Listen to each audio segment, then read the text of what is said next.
नमस्कार. मी भाऊ तोरसेकर. तुम्ही बघत आहात प्रतिपक्ष. मित्रांनो, तुम्हाला आठवत असेल, दीड दोन महिन्यापूर्वी कधीतरी आजतक आणि इंडिया टुडेचं जे युट्यूब चॅनल आहे मराठीतलं, मुंबई तक, त्याचा एक चावडी म्हणून कार्यक्रम असतो. कोणातरी एका व्यक्तीला बोलवतात आणि त्याच्यावर प्रश्नांचा भडीमार होतो. दीड दोन महिन्यापूर्वी कधीतरी साहिल जोशीने, त्याचा जो संपादक आहे ना साहिल जोशी, माझ्या मित्राचा आणि मैत्रिणीचाच मुलगा आहे. आम्ही एकत्र चळवळीत होतो 50 वर्षापूर्वी. त्यांनी मला बोलवलं होतं आणि मी चावडीवर गेलो होतो. मोदी भक्त भाऊ तोरसेकर वगैरे असं हेडिंग देऊन आपल्या रिकाम टेकडेपणाची साक्ष छानपैकी त्यांनी दिली. चावडीवर तास सव्वा तास माझी काही ती मुलाखत घेण्यात आली. ही चावडी नावात, आणि मधून मधून तुम्ही त्यांच्या बातम्यांमध्ये डिबेटमध्ये चर्चासत्रामध्ये ऐकत असाल, ते आपल्या चावडीवर आले होते, हे आपल्या चावडीवर आले होते. अशी जी काय मुंबई तकची चावडी आहे, यात बसलेल्या बहुतांश लोकांचा पत्रकार असण्यापेक्षा रिकाम टेकडे जे उपटसुंब असतात, तसला एक खेळ चालतो. आणि काल परवा पहलगामच्या हल्ल्यानंतर त्याची पुनरुक्ती होताना दिसली. म्हणूनच मला एका युट्यूब चॅनेलच्या आणि नामवंत युट्यूब चॅनेलच्या या सगळ्या पोरकटपणाची हजेरी घेणं अगत्याचं वाटलं. दिवसातून तीन चार तरी त्यांची डिबेट काय काय असतात. कुठला तरी विषय घ्यायचा आणि खाजवायचं. हे टीव्हीवर चालणारे जे सगळे डिबेट असतात, चर्चासत्र असतात, त्याला मी खरूज खाजवणं किंवा कधी कधी गळू खाजवणं असं म्हणतो. गळू खाजवणं म्हणजे काय असतं? हे गळू नावाचा जो एक रोग असतो, त्वचा रोग आहे, तो शरीराच्या कुठल्या तरी अवघड जागीच निष्पन्न होतो आणि तो फुगत फुगत फुगत जातो. त्याच्यात पू असतो, पण ते गळू पूर्ण वाढ झाल्याशिवाय किंवा पूर्ण पिकल्याशिवाय फोडता येत नाही. त्याच्यावर काय काय लावतात, पोटीस वगैरे लावतात, जेणेकरून ते लवकर पिकावं, त्याची पूर्ण वाढ व्हावी. मग त्यातला पू काढून टाकण्याचा उपचार केला जातो. पण जसजसं ते गळू फुगत जातं, तसतसं शरीराच्या त्या भागात भयंकर ठणकत राहते, वेदना होत. पण गंमत अशी असते की गळू जिथे झाले त्याला हात लावायची हिंमत नसते माणसामध्ये. पण गळू झाल्यामुळे जी त्वचा ताणली गेलेली असते, त्या त्वचेच्या अलीकडे साधारण 2 सेंटीमीटर किंवा 1 इंच अलीकडे तुम्ही नुसता हात लावला आपल्या कातडीला तरी गुदगुल्या होतात. एका बाजूला ठणका मोठा वाटत असतो, वेदना होत असतात, पण त्याच्या अलीकडच्या त्वचेला इतका ताण पडलेला असतो की तिथे नुसतं बोट लावलं तरी गुदगुल्या होतात. आणि ह्या सगळ्या चॅनेलवरच्या ज्या चर्चा डिबेट नावाचा प्रकार चालतो, त्याला मी म्हणूनच गळू खाजवणं म्हणतो. त्या गळूच्या अलीकडे गुदगुले येतात आणि गळू झाले तिथे वेदना असतात, पण तिथपर्यंत पोचायची हिंमत नसलेले लोक हे गळू खाजवत गुदगुल्यांचा आनंद लुटण्याचा प्रयत्न करतात. आणि चावडीवरच्या बहुतांश चर्चा या नेमक्या तशा असतात, ज्यातून ऐकणाऱ्यांचं कुठलंही प्रबोधन होऊ शकत नाही, ज्ञानात भर पडू शकत नाही, पण शक्य तितक्या उखाळ्या पाखाळ्या काढायच्या. हा एक आवडीचा छंद चावडीवर चालतो. त्याला पोरकटपणा म्हणायचा, गलिच्छ खोटारडेपणा म्हणायचा, जे म्हणायचं ते म्हणा, पण हा चावडीवर जमणाऱ्यांचा हा आवडीचा छंद आहे. जिथे मी सुद्धा एकदा गेलेलो आहे दीड दोन महिन्यापूर्वी. आणि आज तोच विषय मी मनात माझ्या होता, तो काढण्याचं कारण असं की जो प्रश्न त्या चावडीवर मला विचारला होता की देशाचे पंतप्रधान नरेंद्र मोदी पत्रकार परिषद का घेत नाहीत, आता मोदींना करायचं ते मोदी करतील, त्याची उत्तरं भाऊ तोरसेकरनं का द्यायची? मुळातच भाऊ तोरसेकर हा एक निवृत्त पत्रकार आहे, आजच्या काळात अडगळीत पडलेला पत्रकार आहे, कुठच्याही माध्यमात काम करत नाही. निवृत्तीच्या काळामध्ये जे काय आपल्याला बडबडायचंय ते बडबडून एक युट्यूब चॅनल चालवतो. त्याला हा मोठा राष्ट्रीय पातळीवरचा प्रश्न असल्यासारखं देशाचा पंतप्रधान नरेंद्र मोदी पत्रकार परिषद का घेत नाही? काय मोठा गहन प्रश्न आहे. बरं, हा पहिला विचारला गेलाय का? गेली 10-12 नव्हे तर जवळजवळ 17-18 वर्ष हा प्रश्न गळू खाजवल्यासारखा विचारला जातो. अगदी त्याच्यात साहिलने पण मला वाटलं की मनमोहन सिंग सुद्धा पत्रकार परिषद घ्यायचे. अरे 10 वर्षात मनमोहन सिंग यांनी 5-6 पत्रकार परिषदा घेतल्या नाहीत, आणि घेतल्या त्या सुद्धा साहिलचे गुरु असलेले राजदीप सरदेसाई यांच्यासारख्या चाटुकार पत्रकारांना गोळा करून पत्रकार परिषदा घेतल्या. आडवे प्रश्न विचारतील अशा लोकांना स्थान नव्हतं. पण असो, मुद्दा असा आहे की पत्रकार परिषद घ्यायची का असते? ज्या वेळेला एखाद्या नेत्याकडे किंवा महत्वाच्या व्यक्तीकडे आपल्याला किंवा आपल्याविषयी जगाला काय माहिती असावं आणि आपल्याला जगाला काही सांगायचं असेल, तर तो पत्रकारांना बोलवतो आणि माहिती देतो, आणि त्याविषयी पत्रकारांच्या मनात काही शंका असतील तर खुलासा करतो. यासाठी एक पत्रकार परिषद घेतली जात असते. जगात सगळेच नेते हे संजय राऊत नसतात एवढं सुद्धा चावडीवरच्या मूर्खांना कळत नाही की रोज सकाळी प्रातर्विधी करावा लागतो, म्हणून संजय राऊत पत्रकार परिषद घेतात. तेव्हा आपण संजय राऊत यांच्या संडासात जात असतो एवढं सुद्धा ज्यांना कळत नाही, असे पत्रकार झाल्यानंतर चावडीवर लोटा परेड रोजच्या रोज झाली तर नवल वाटण्याचं कारण नाही. तर हा प्रश्न मला चावडीवर विचारला गेला की मोदी पत्रकार परिषद का घेत नाही, तर मी उलटा प्रश्न विचारला होता, कशाला घ्यायची? जर मोदींना जनतेपर्यंत पोहोचायला मन की बात किंवा संपूर्ण सोशल मीडिया वगैरे उपलब्ध आहे, तर त्यांनी पत्रकार परिषद घेण्याची गरज काय? जी वस्तू थेट विकत मिळते त्याच्यासाठी दलाल हवा कशाला? बाजारात जाऊन आपल्याला जी वस्तू विकत घेता येत असेल त्यासाठी टेंडर का मागवत नाही? हा प्रश्न विचारणं जितकं मूर्खपणाचं आहे, तितकंच नरेंद्र मोदी पत्रकार परिषद का घेत नाहीत या प्रश्नाचं उत्तर सोपं आहे. लोकांपर्यंत पोहोचायचं तर तुम्ही भेसळ करून जो माल सप्लाय करणार त्याच्यापेक्षा मी ओरिजिनल माल जर गिरायकाला देऊ शकत असेल तर भेसळ करता मध्ये का घेत नाहीत हा प्रश्न विचारणं, आणि नरेंद्र मोदी पत्रकार परिषद का घेत नाहीत हा प्रश्न विचारणं सारखं असतं. जे सांगायचं ते सांगतायत, ज्यांना ऐकायचं ते ऐकतील, कारण तुम्ही विपर्यासच करणार आहात. आम्हाला मोदी मालामध्ये भेसळ करू का देत नाही हा प्रश्न विचारणं, आणि मोदी पत्रकार परिषद का घेत नाहीत या प्रश्नाचं उत्तर एकच आहे. कारण जे पंतप्रधान म्हणून, नेता म्हणून, पक्षाचा नेता म्हणून आपल्या कार्यकर्त्यांना, आपल्या पाठीराख्यांना किंवा सामान्य जनतेला मोदींना जे सांगायचं आहे ते लोकांपर्यंत पोहोचवण्याची वितरण व्यवस्था आज सगळीकडे सगळ्यांना उपलब्ध आहे. भाऊला उपलब्ध आहे तितकीच ती देशाच्या पंतप्रधानाला उपलब्ध आहे. तर मला सप्लाय करणाऱ्याला का घेत नाही, टेंडर का भरत नाहीत हा प्रश्न विचारणं शुद्ध मूर्खपणा असतो. पण तोच मूर्खासारखा प्रश्न रोज रोज विचारत राहणं हा चावडीवर जमणाऱ्या मूर्खांचा आवडीचा प्रश्न आहे किंवा विषय. आणि नेमका तो आज मी एवढ्यासाठी घेतला की पहलगामची घटना घडल्यानंतर सुद्धा पंतप्रधान नरेंद्र मोदींनी पत्रकार परिषद घेतलेली नाही. जगाचे सगळे पंतप्रधान अशा पत्रकार परिषदा घेतात वगैरे वगैरे पांडित्य सांगणारे 2 संपादक त्यांनी आणलेले होते. पण योगायोगाने ते 2 संपादक चावडीवर आले असले किंवा चावडीच्या कार्यक्रमात आलेले असले तरी डोकं ठिकाणावर असलेले होते. त्यामुळे पत्रकार परिषद का घेत नाहीत याचं उत्तर त्यांनी समर्पक दिलं.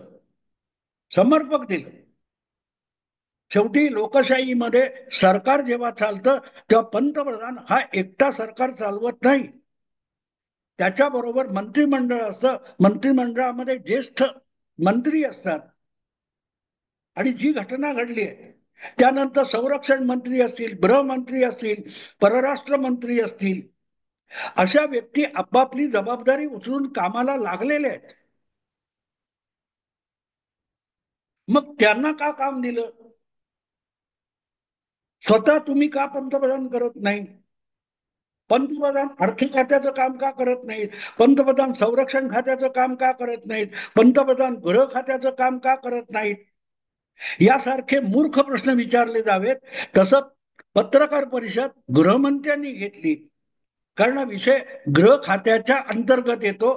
तर त्यावर तुमच्या फडतूस प्रश्नांना आणि खुळेपणाला वेळ द्यायचा, तर तेवढा वेळ नरेंद्र मोदींकडे नाहीये. या चावडीवर बसणारे आणि थिल्लरपणा करणारे जे कोणी आहेत, त्यांच्याकडे जितका 24 तासाचा वेळ फुकट घालवण्यासाठी आहे तेवढाच वेळ पंतप्रधानाकडे आहे आणि त्याला देशाचे प्रश्न सोडवायचे आहेत. त्यामुळे तुमचे प्रश्न तितके महत्वाचे नाहीत की त्याला उत्तर देण्यासाठी पंतप्रधानाने पत्रकार परिषद घेतली पाहिजे. गृहमंत्र्याने जर पत्रकार परिषद घेतली आहे तर ती आवश्यक ती माहिती सरकारच्या वतीने पंतप्रधानांना द्यायची असते. ती जर गृहमंत्र्यांनी दिली तर अडचण काय आहे? तुमचाही साहिल जोशी नावाचा संपादक आहे, त्याच्या ऐवजी तुम्ही असा कार्यक्रम दुसरा एक अभिजित नावाचा पत्रकार का करतो? चावडीवरचा किंवा कुठल्याही चर्चेचा कार्यक्रम फक्त साहिल जोशी का करत नाही? अनुजा असेल किंवा कोण अभिजित असेल, असे लोक का बातमीदारी करायला जातात? ती बातमीदारी सुद्धा साहिल जोशीने संपादकाने करावी असंही म्हणता येईल ना. आवश्यकतेनुसार योग्य माणूस योग्य ठिकाणी पाठवला जातो आणि महत्वाचा माणूस महत्वाच्या कामाला जुंपला जातो. एवढी अक्कल नसलेले लोक गावाच्या चावडीवर रिकामपणी चकाट्या पिटत बसतात. त्यापेक्षा मुंबई तकच्या कार्यक्रमामध्ये फारसा दम नाही. आणि म्हणून त्या खोड्यांनी मला सुद्धा प्रश्न विचारला की नरेंद्र मोदी पंतप्रधान काय ते पत्रकार परिषद घेत नाहीत. अरे मी त्याला काय करू? माझा काय संबंध आहे? मी काय मोदींचा प्रवक्ता आहे? मोदींनी मला नेमलंय की भाऊ पत्रकारांनी असे काही प्रश्न विचारले तर तू उत्तर दे. मग भाऊ भाऊ हा अधिकृतरित्या भाजपत नाही, जरा भाजपचा समर्थक असला तरी भाजपत नाही, तर त्याला कुठला प्रश्न विचारू नये याचीही अक्कल ज्यांना नाही, असे लोक चावडीवर येऊन बसतात. आणि मग त्या चावडीवरची चहाटाळ पोरं जशी येणाऱ्या जाणाऱ्यांना टपली मारायचा उद्योग करतात, त्याला ते डिबेट म्हणतात. मुद्दा असा असतो की जे करायचं ते पंतप्रधान करतायत. मला या निमित्ताने आणखीन एक विषय आठवतो. हा जो प्रश्न ते दोन संपादकाने त्यांना अँकरने विचारला की मोदी पत्रकार परिषद घेत नाहीत, म्हणजे मोदींनी पत्रकार परिषद घेतली पाहिजे पण पाकिस्तान विषयी काही कृती करायची नाही. ती करण्याच्या आधी म्हणजे ती कृती नाही झाली चालेल, ती माणसं मेली तरी चालतील, पाकिस्तान सोकावला तरी चालेल, पण पत्रकार परिषद घेतली पाहिजे. मला साधारण 2000 सालातली एक गोष्ट आठवते. म्हणजे तुमचा तो विमान पळवून नेलं होतं कंदाहारला वगैरे, त्यानंतरची गोष्ट आहे. त्यानंतर जी आपल्याकडे मॉक ड्रिल सुरू झाली, कुठेतरी अतिरेक्यांनी हल्ला केलाय असं एक ट्रायल करायची, प्रॅक्टिस करायची, असा एक हल्ला दिल्लीच्या विमानतळावर झाल्याची रात्री थोडी उशिरा बातमी आली.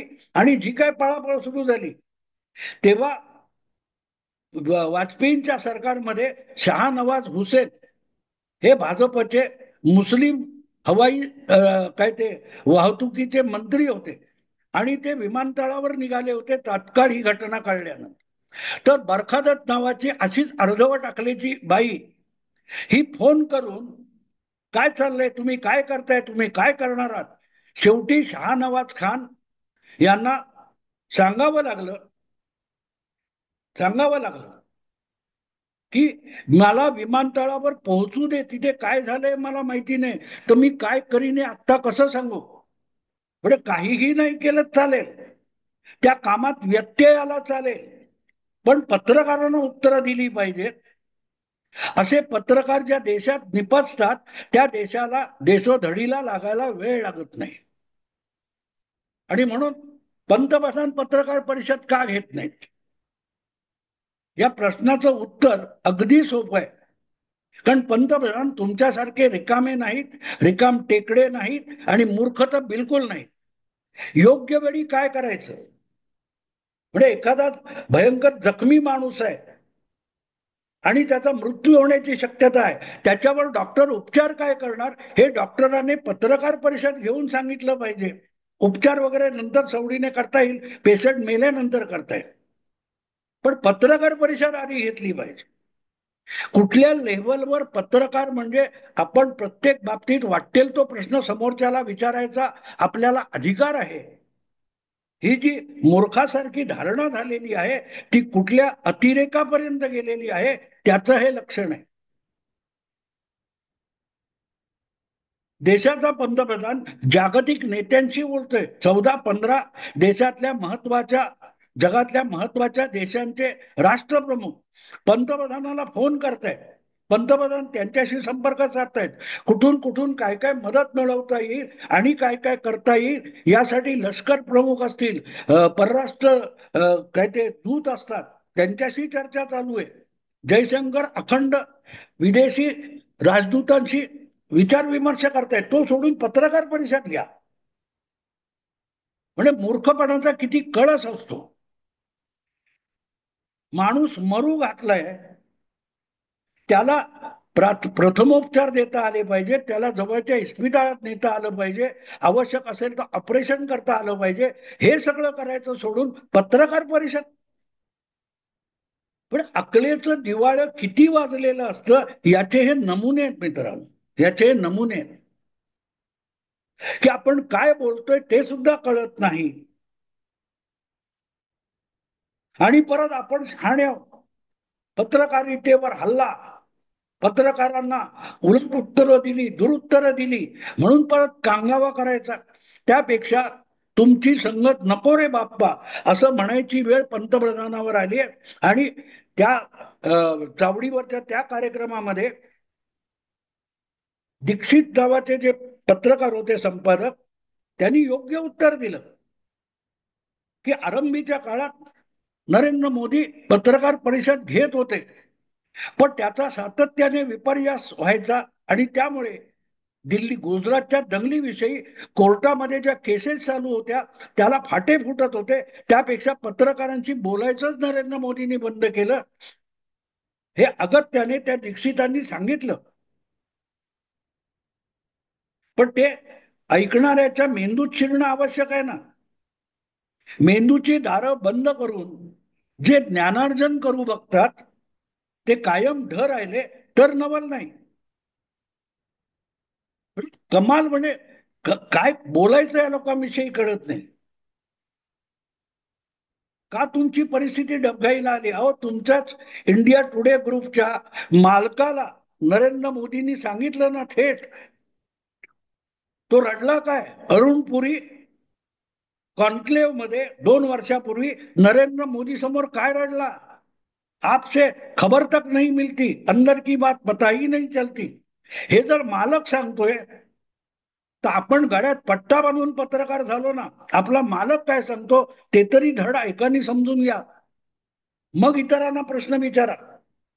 वाईट वाटतं मित्रांनो, यांच्या अक्कल किती गंजलेली आहे. आणि त्यामुळे हे रिकामटेकडे जे आहेत त्यांचा आवडता छंद झालेला आहे की रोज काहीतरी खोळ्यासारख्या थिल्लरपणाच्या गप्पा मारायच्या आणि उच्चभ्रू पातळीवरची टपोरीगिरी करायची.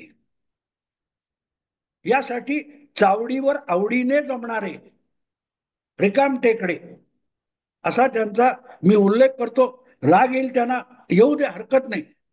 पण या मूर्खांना का ऐकू नये आणि का बघू नये हे सांगणं मला अगत्याचं वाटतं.